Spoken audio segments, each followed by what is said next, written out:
Shalom Alaikum, sabda Tuhan Yesus hari ini dari Matius 11 ayat 28. Marilah kepadaku semua yang letih lesu dan berbeban berat, aku akan memberi kelegaan kepadamu.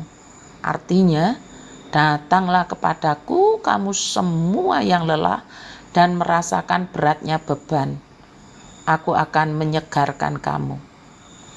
Marilah kepadaku semua yang letih lesu dan berbeban berat.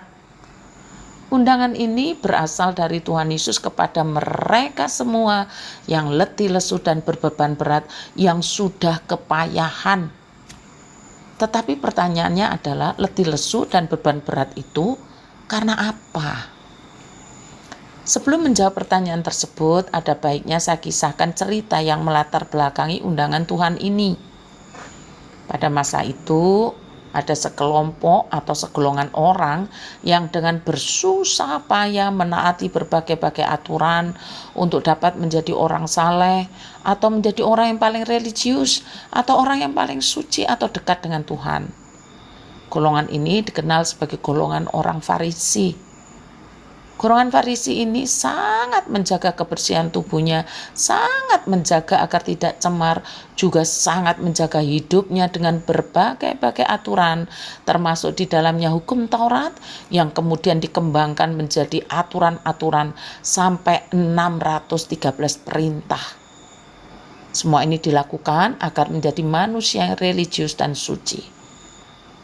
Salah satu orang Farisi yang menjalankan secara ketat 613 perintah itu adalah Rabi Saul, yang kemudian kita kenal dengan nama Rasul Paulus setelah bertobat. Rabi Saul sebelumnya telah mencapai kebenaran dalam tanda kutip yang dicapai karena ketaatan kepada perintah-perintah yang bersifat lahiriah. Rabi Saul tidak bercacat.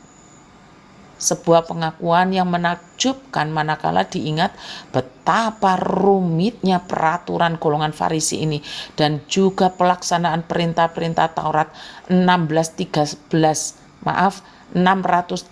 perintah atau mitzvot. Hukum Taurat dan adat istiadat Yahudi dengan tak terhitung ketentuan-ketentuannya pun di dalam perjanjian lama sering disebut beban. Beban berat itu ialah hukum Taurat yang masih ditambah oleh apa yang dibebankan oleh orang-orang Farisi. Sebenarnya kondisi dan keadaan yang menjadi beban berat sebagaimana golongan Farisi di zaman Alkitab ini ada pada kepercayaan-kepercayaan dan agama-agama tertentu.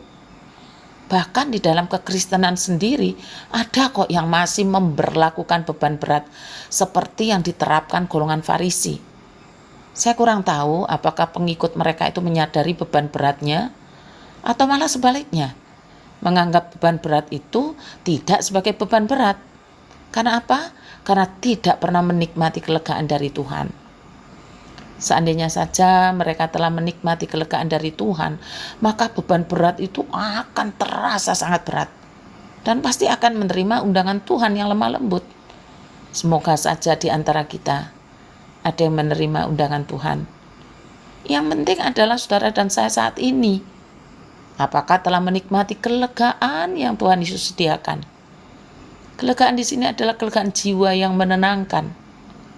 Matthew Henry menyebutkan begini, satu-satunya cara dan cara yang pasti untuk membuat ketenangan bagi jiwa kita adalah dengan duduk di kaki Kristus dan mendengarkan firman-Nya. Dengan memenuhi kewajiban kita akan mendapatkan ketenangan. Kebenaran-kebenaran yang diajarkan Kristus sungguhlah sedemikian benar adanya sehingga kita dapat mempertaruhkan jiwa kita di atasnya. Perasaan-perasaan kita mendapat ketenangan dalam kasih Allah dan Yesus Kristus.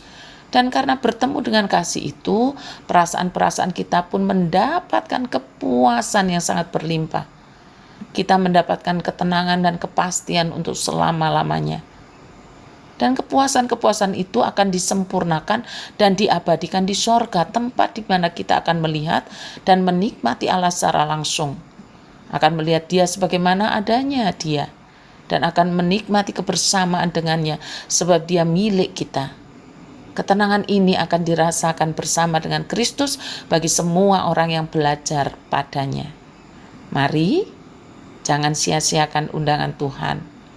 Nikmati kelegaan yang dijanjikan, ketenangan jiwa karena Tuhan.